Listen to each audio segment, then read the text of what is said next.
ప్రియ సహోదరి సహోదరులందరికీ నా హృదయపూర్వకమైనటువంటి వందనాలు చెల్లిస్తున్నాను. మీరంతా క్షేమంగా ఉన్నారు కదా?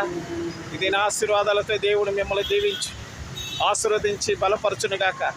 ఈ దినం మీరంతా మీ రాకపోకల్లో, వాహనాలలో, మీ యొక్క పని పాటల్లో దేవుడు మిమ్మల్ని తోడుగా ఉండి కాపాడునుగాక. ప్రార్థన చేసుకుందామా? మా పరలోకమందున్నటువంటి మా పరమ తండ్రి, నీకు వందనాలయ్యా, స్తోత్రాలు.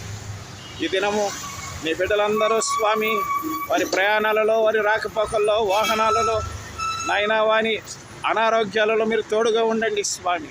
ప్రభువా, కంటతడి చేత నిద్ర పట్టని బిడ్డలందరి కొరకు ప్రార్థన చేస్తూ ఈ దినాశ్రమంతో నింపమని కూడా ప్రార్థన చేస్తూ నాయనా అనేక మంది అయ్యా మా స్వామి ప్రభువా దిక్కులేని బిడ్డల కొరకు, విధవరాల కొరకు, నిరక్షరాస్యుల కొరకు ప్రార్థన చేస్తున్నాను. ఈ దినము వారికి సహాయం చేసి ఆదరించమని యేసు నామమున ప్రార్థిస్తున్నాము తండ్రి. ఆమేన్.